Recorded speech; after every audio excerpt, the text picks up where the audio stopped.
Damn. Will, you got down here how? Same way you did, I suppose. You got the engine components. They'll have to wait. For now, we need to locate Don. A scene has rocked the whole TV industry. Lost in Space, once hailed as a science fiction family classic, suddenly found itself caught in the eye of a hurricane of controversy due to one on-screen moment. Nobody ever could have predicted that a scene between Dr. Zachary Smith and young Will Robinson would have the power to change the fate of the whole show. Absolutely brilliant. Will, shall we provide a demonstration? I don't know, Dr. Smith. We've only done it once. I'm sure. From starry glory, the series descended into crisis. What was a beloved program soon turned into a topic of bitter controversy, leaving a mark which still persists in the hearts of the audience. In a surprise one-off, Dr. Zachary Smith and Will Robinson co-starred in an episode that has since been recalled as one of the most influential in television during the decade. Harris, playing Dr. Smith, spoke to Will using an intimate tone and language many members of the production staff went on to describe as too intimate for family TV. Jonathan Harris himself subsequently confessed, "I knew I was overacting what the script called for, but that was the only way I could really bring the character to life." The cast and crew were shocked. Nobody had ever written that scene into the script. It was Harris's decision, his artistic gamble, that had moved the plot so radically. One of the crew members later described, "As soon as that scene was shot, we knew we had a problem. It wasn't so much the emotions that were being conveyed, but the way directly it broke with the conventional standards of American TV." After that, Dr. Smith became the focus of the show, no longer simply an antagonist. His bond with Will Robinson became not only a turning point in the script, but the center of a heated debate that would not die down. One insider revealed, "We had multiple meetings to decide whether to keep or cut the scene. In the end, it aired exactly as filmed. That choice carried serious consequences." Within weeks, reactions from sponsors and executives placed CBS in an extremely difficult position. Producer Irwin Allen subsequently conceded, "I know the value of art, but I knew at this time I had just gambled something which could ruin the whole show." And indeed, from that point forward, Lost in Space went into a slide from which it never bounced back. Jonathan Harris, looking back in an interview years later, confirmed, "If I had to do it again, I would still do it that way." Dr. Smith cannot be confined. He has to be different. Those are not just a description of his unshakable artistic vision, but also of the lasting burden of that fateful moment. Bill Mumy, the actor who played Will Robinson, also spoke about the moment. "Too young at that age to quite get it, but I could distinctly sense the tension on the set. Filming every day after that was entirely different. The mood had been changed forever." Although no one came forward to admit it publicly then, the destiny of Lost in Space had already been altered. That single questionable decision to broadcast the scene proved to be the last straw, subsequently recalled by both Harris and Mumy as an unforgettable benchmark. Although Lost in Space went on with its planned shows, everyone knew that the countdown had started. Harris would later say, "We opened a door that television of that era was not ready to embrace." One thing is certain, the scene left a permanent mark. It not only shaped the fate of the show, but also became a lasting reference point whenever Dr. Smith and Will Robinson were discussed, even decades later. From that point on, it wasn't just about a character, but about Jonathan Harris himself, the man whose decisions set the world at pause and discussing. Between talent and taboo, Lost in Space's name became forever linked with Harris. Born to an immigrant family in the Bronx, Harris had long been remarkable both for his singular talent and for his insistence on defying the tight molds of television. Prior to becoming Dr. Smith, Harris had led a secure acting and television career. But with Lost in Space, he would rise to a level of power he had never before experienced. What distinguished Harris was the bold manner in which he reinvented Dr. Smith. Written originally as a hard-edged, single-dimensional villain, the character turned flamboyant, witty, unpredictable, and perilously attractive under Harris's direction. He introduced comedy flourishes, flamboyant tones, and a touch of the theatrical that rendered Dr. Smith the show's anchor, surpassing the producer's expectations. Harris never showed regret. In a subsequent interview, he said, "If Smith had only been a villain, I'd have been forgotten. I wanted Smith to live on in everyone's memory." That remark demonstrates his self-assurance and his commitment to making an artistic mark. The notorious scene put Harris in the limelight of appreciation and criticism. While some appreciated his brilliance, others blamed him for overdoing things. Yet Harris stood firm. One colleague once remarked, he knew the risks, but he never backed down.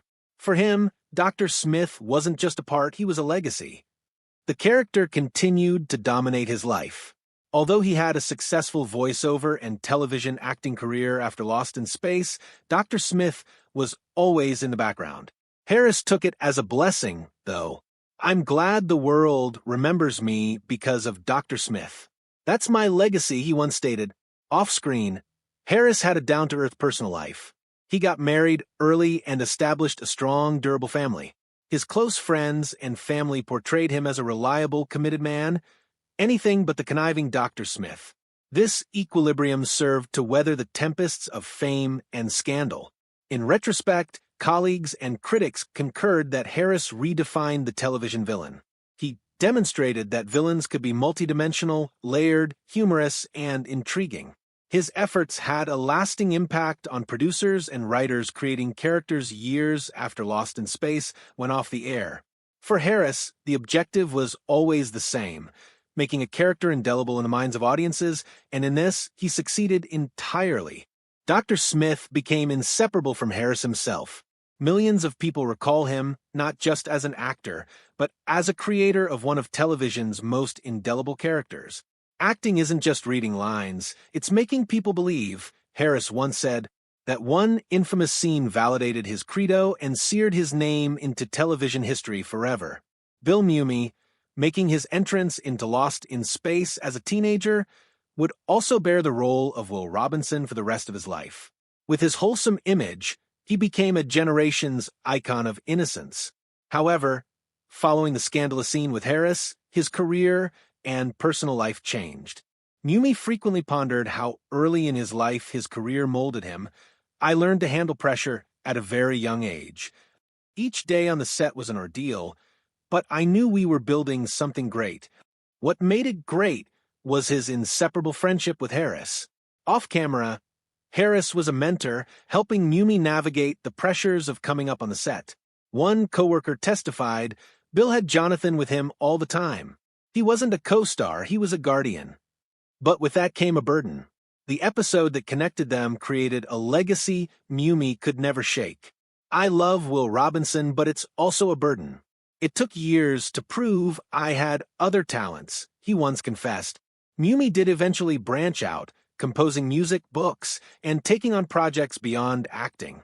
Nevertheless, fans always associated him first and foremost with Will Robinson. Domestic life provided stability, and he freely attributes his wife and kids with keeping him grounded during the heavy hand of fame. He still accepts Lost in Space events, upholding the legacy rather than eschewing it. He frequently spoke of Harris with great respect. "Jonathan molded a part of who I am. I couldn't say otherwise." Off-screen, on-screen, and in real life, their relationship remained as important. Now, Mumy is the lasting legacy of a childhood role, both a blessing and a burden. He is both a witness to and a symbol of how a single performance can stand as a life's defining moment. For him, Will Robinson's shadow persists, but so does pride in having contributed to one of TV's most iconic moments. The repercussions of that infamous scene extended far beyond what was presented to the audience on screen. Offstage at Lost in Space, there was an intense, silent battle for power. As fans fervently argued about the relationship between Dr. Smith and Will Robinson, the cast and crew were making decisions that would determine the survival or the demise of the show. Producer Irwin Allen, a man very familiar in Hollywood for his forceful and firm direction, suddenly found himself under great stress. He realized that the show was going in a direction never intended. As noted by one of his most close associates, Allen confessed in private, we're on a risky course, but if we attempt to turn back now, we may be burying years of work. It was the sort of situation no producer wanted to confront. Finally, Alan decided to leave Dr. Smith just where Harris had redefined him. But that came at a steep price. Within the cast, anger started to seethe.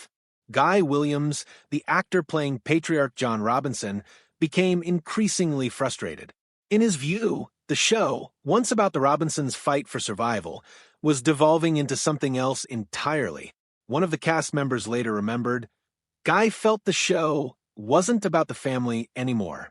It had become the Jonathan Harris stage play. Williams wasn't the only one. Don West actor Mark Goddard complained regularly about his own role being pushed to the sidelines. The increased discontent fueled tension on a set that was already under strain. Jonathan Harris was the focal point of it all. Instead of avoiding the strife, he worked toward it.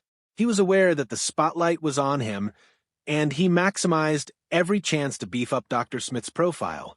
A production staffer once said, Harris wasn't only playing his role. He was in all of the creative discussions, always trying to come up with ways to make Smith larger, more vibrant, and more integral. In practice, Harris had gone from simply being an actor to being an unseen co-creator of the show.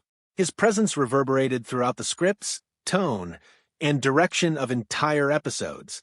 The CBS officials, observing from the top, noticed that the situation required intervention.